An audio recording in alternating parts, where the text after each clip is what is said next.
1 de Pedro, capítulo 1, nós vamos ler a partir do versículo 14 até o versículo 16. 1 de Pedro 1, do 14 ao 16. O texto sagrado diz assim: como filhos da obediência, não vos amoldeis às paixões que tinhais anteriormente na vossa ignorância. Pelo contrário, segundo é santo aquele que vos chamou, tornai-vos santos também vós mesmos em todo o vosso procedimento. Porque escrito está, sede santos, porque eu sou santo. A ordem de Deus é muito clara: não vos amoldeis às paixões que tinhais anteriormente na vossa ignorância. O que a palavra de Deus está dizendo, que a conversão, mesmo com a experiência do novo nascimento, da regeneração, da mudança de natureza, do Espírito Santo vir habitar em nós, são todos recursos divinos para que a gente viva uma vida de santidade. Deus não está dizendo que esse processo é automático. Deus está dizendo que é necessário um posicionamento para que a gente não volte a ter um modelo, para que a gente não se amolde às paixões de antes, do período da nossa ignorância.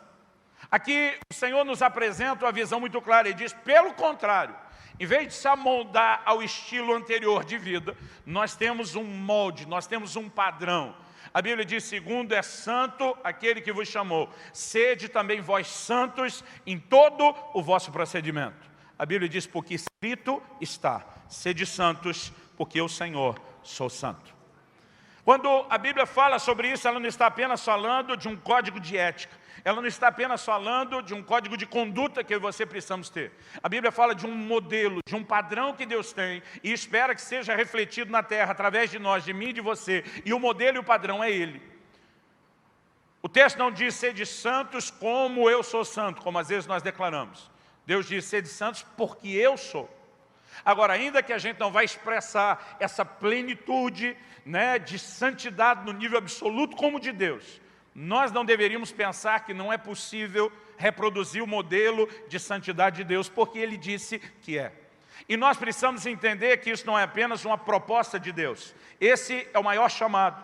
O texto que nós lemos de Paulo, ele começa dizendo que ele foi chamado para ser apóstolo, e que nós somos chamados para ser santos. O maior chamado de Deus para mim e para você não envolve necessariamente o fazer.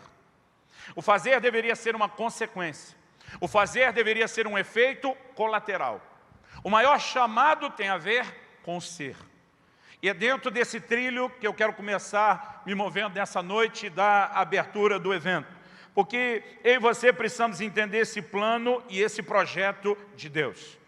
Ele é o padrão, Ele é o modelo.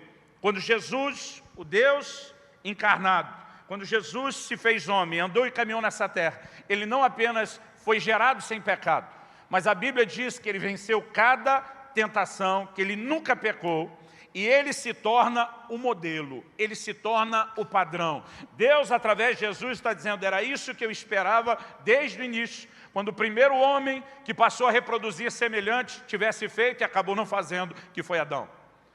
Aliás, a primeira matriz, eu vou mostrar para você pela Bíblia, ela acabou sendo comprometida, e toda a produção a partir dela também foi comprometida. A partir de Jesus, Deus estabelece um modelo claro e diz, isso é o que eu sempre quis ter na terra. E ele se torna um padrão a ser imitado, um padrão a ser não apenas copiado, mas reproduzido. E a palavra de Deus nos apresenta isso com muita clareza. Por exemplo, em 2 Coríntios, no capítulo 3, um capítulo da Bíblia que eu amo, que fala da nova aliança como ministério do Espírito. As pessoas têm me chamado muito nos últimos anos, para falar sobre o Espírito Santo. Um dia desse alguém falou para mim, pastor Luciano, parece que o senhor gosta de falar do Espírito Santo. Eu falei, gosto não, eu para isso nasci e vim ao mundo. Eu falei, isso é minha missão. Eu amo falar a respeito do assunto, mas normalmente as pessoas pensam quando vamos falar do Espírito Santo somente no poder, nos dons, e não são. E muitas vezes nós não entendemos o que é o cerne da obra do Espírito Santo em nós. E segundo aos Coríntios 3, depois de apresentar o ministério do Espírito, como Paulo chama, diz que Ele, o Espírito, nos transforma de glória em glória na imagem do Senhor Jesus. Começou e vai se estender progressivamente de glória em glória, e o alvo que nós temos que alcançar é a imagem do Senhor Jesus. Um dia desse alguém me perguntou, O senhor acredita nesse negócio dos 5 ministérios? Que o ministério do apóstolo ainda é para hoje? Eu falei, por que eu não acreditaria? Não, porque alguns ensinam que o dom já não existe mais. Aí eu falei, a gente tem que deixar a própria Bíblia dizer que o que Deus deu, por quanto tempo dura. Eu falei, a minha Bíblia deu um prazo de validade para esses ministérios. Efésios 4:11 diz que ele estabeleceu apóstolos, profetas, evangelistas, pastores, mestres, com um propósito, para o aperfeiçoamento dos santos. E os santos também têm um propósito de ser aperfeiçoado para a obra do ministério. Aí o texto diz assim, até que todos cheguemos à unidade da fé e à estatura do varão perfeito, o Filho de Deus. Eu olhei para esse irmão e falei, nós já chegamos lá, à unidade da fé e à estatura do varão perfeito? Ele falou, não. Eu falei, então, até que o prazo de validade não acabou. Agora, está todo mundo discutindo se tem ou não tem o dom ministerial e ninguém para se importar qual é o propósito dos dons. O que eles deveriam produzir na igreja. O que Deus espera, querido, não é que esses ministérios saiam de cena. O que Deus espera é que eles cumpram o seu propósito. É que nós alcancemos o grande objetivo de Deus, que é nos tornarmos conforme a estatura do varão perfeito, Cristo Jesus.